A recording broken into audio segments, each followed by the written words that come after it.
10세 어린아이였고 사고난 위치가 횡단보도 위였습니다. 실주 치료가 필요한 피해를 입었습니다. 특히 이 사건은 피해자가 어린이다 보니까 이제 어렵지 않을까. 애가 어리기 때문에 지금은 티가 안 나지만 얘가 크면서 어떤 영향이 있을까 사실 이걸 제일 걱정하시잖아요. 부모 입장에서 선뜻 합의를 못 하시는 부분들도 있고.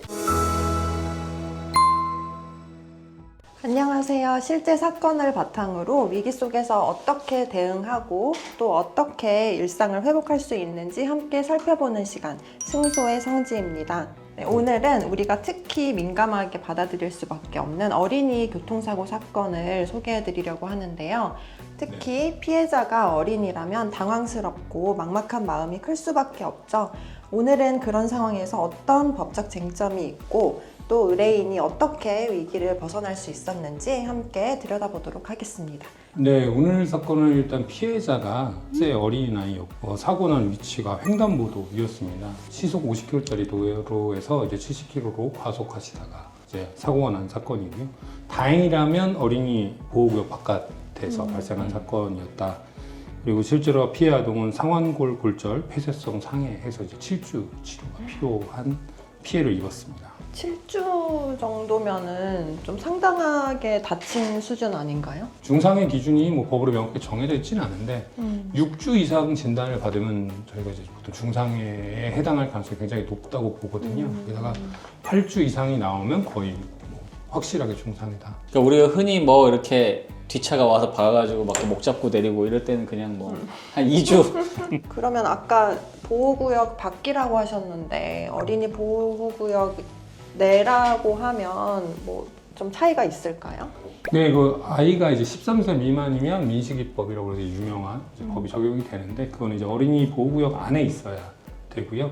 지금처럼 이제 어린이 보호구역 밖에 있을 때는 그냥 교통사고 처리 특례법이 적용이 됩니다.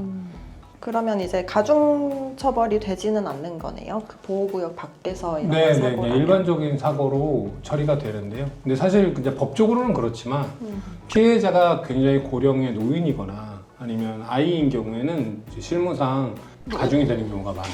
왜냐면 이제 죄질이 좋지 않다라고 보고 교통 약자이기 때문에. 근데 두 번째로는 같은 속도로 다쳐도 아이나 노인이 훨씬 크게 다치기 때문에 실질적으로는 똑같은 20km 속도 위반이라고 해도 저 같은 사람을 쳤을 때는 2, 3주가 나올 텐데 아기를 치면 실제로는 사망까지 이르는 경우도 발생하기 때문에 시속 50km였는데 70km로 주행을 한 사건이어서 그럼 이런 경우에 좀 많이 참작이 되는 사유는 아무래도 합의가 아닐까 싶은데요. 교통사고는 합의가 90%죠. 이게 일반인들끼리 합의하시는 게 조금 어려운 이유가 뭐냐면 이게 단순히 형사 합의만 있는 게 아니라 민사 피해배상 합의랑 보험사가 또 껴있고 그러니까 실질적으로 합의를 그냥 대충 여기에 2천만 원, 3천만 원 드리겠습니다 이렇게 해갖고 해결되지가 않고요.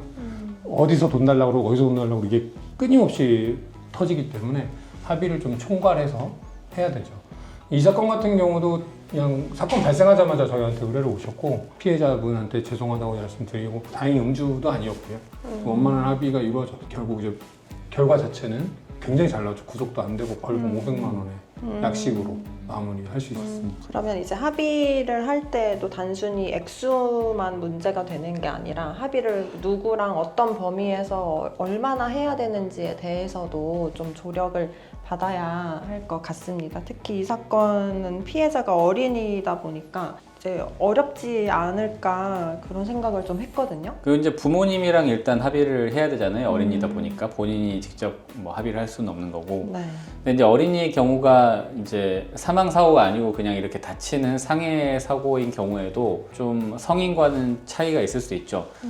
그러니까 부모님들이 제일 많이 걱정하시는 부분들은 애가 어리기 때문에 지금은 티가 안 나지만 얘가 크면서 어떤 영향이 있을까 사실 이걸 제일 걱정하시잖아요. 부모 입장에서 선뜻 합의를 못 하시는 부분들도 있고 그래서 이제 그런 부분들에 대해서 조금 서로 신뢰감 있게 허심탄회하게 사실 대화를 하는 부분도 많이 필요한 것 같고요. 변호사가 중간에서 이제 실질적으로 이게 민사소송이 됐을 때 얼마만큼의 손해배상이 나올 수 있는가 이거를 좀 계산을 하고 제시를 하는 부분이 좀 상대방한테 신뢰감이 있지 않았나 이런 생각을 해봅니다. 그럼 운전자가 보험에 가입이 되어 있어도 그거랑 무관하게 형사책임은 피할 수 없는 거죠? 세 종류의 자동차 보험이 있어요. 책임보험은 가입을 안 하면 처벌받죠. 국가에서 강제로 가입을 시키는 거고, 종합보험은 가입을 하면 교통사고가 났을 때 형사처벌을 피할 수 있는데 예외가 12대 중과실. 12대 중과실. 예를 들어 횡단보도 사고라든가 중앙선 침범이라든가 이런 과실에 해당하지 않는다면 보험 처리하는 걸로 형사처벌을 면하게 해주죠. 거기에 더해서 운전자 보험이라고 해서 그 12대 중과실에 해당해서 형사처벌을 받게 되면 그 벌금이나 합의금을 보험회사에서 내주는 운전자 보험이 또 추가로 변호사 생겼어요. 수임료까지. 네, 변호사 수임료까지 해줍니다. 지금 우리 사건 같은 경우도 그러니까 속도 제한이 50km였는데 20km가 초과해서 했기 때문에 이게 12대 중과실에 들어가서 사실상 조합보험이 가입돼 있지만 사건화가 되는 거죠. 그래서 이제 12대 중과실 부분을 좀 한번 잘 유심히 보시면 좋을 것 같습니다. 어린이가 다친다고 어린이 교통사고는 자동시기법에 해당되는 거 아니냐 이렇게 생각하시는 분들도 계셔서 맞는 말이에요. 민식이법 자체는 어린이 보호구역을 설정하고 그 구역 내에서 발생한 사고에 대해서는 더 가중된 처벌을 하는, 쉽게 말하면 이렇게 되는데 실무상으로는 사실 민식이법이 되게 위험한 법이라는 생각밖에 안 드는 이유가, 사실 교통사고가 발생했을 때 가장 큰 문제는 과실이 누구에게 있는지를 따지는 거거든요. 40km 도로를 제가 하고 있었어요. 근데 횡단보도에 분명히 내가 초록불을 보고 갔는데 갑자기 누가 휙 뛰어들어와서 제 차에 받쳤단 말이에요. 그럼 이 경우에 운전자한테 과실이 있을까요, 없을까요? 이거부터 판례가 다 달라요. 왜냐면 사이드에 불법된 주정차된 차량이 있었냐. 그래서 사이드에 불법 주정차 차량이 있어서 이 사람이 튀어나오는 걸 내가 볼 수 없었다면 과실이 줄어들지만, 뻥 뚫려서 이 사람이 달려오는 걸 볼 수 있었으면 초록불이어도 과실이 잡혀요. 근데 얘가 어린이면 무조건 과실이 잡힌다고 봐야 되는 거예요, 이제. 네가 조심했었어야지. 특히나 어린이 보호구역이면 분명히 애가 어디서든 튀어나올 수 있다고 내가 이 구역을 정해서 얘기해줬잖아? 근데 거기 들어와서 네가 사고를 냈네?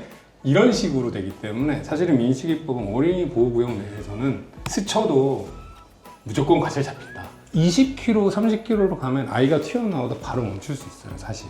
운전을 해보시는 분들은 대부분 다 알겠지만 여기 이 법의 사상이 그거예요. 30 이상으로 가면 안 되기 때문에 발견을 늦게 해도 설 수 있는 속도로 설정을 해놓는데 받았어? 그러면 네 잘못. 되게 명료하죠. 억울해하시면 안 돼요. 30 넘은 거 맞아요. 받았으면. 오늘 소개해드린 사건처럼 평범한 일상 속 작은 실수 하나가 큰 위기로 이어질 수 있습니다. 특히 어린이 교통사고는 보호구역 여부를 떠나 사회적으로도 민감하게 받아들여질 수밖에 없고, 민식이법이나 교통사고 처리 특례법 위반 혐의는 절대 가볍게 넘길 수 없습니다.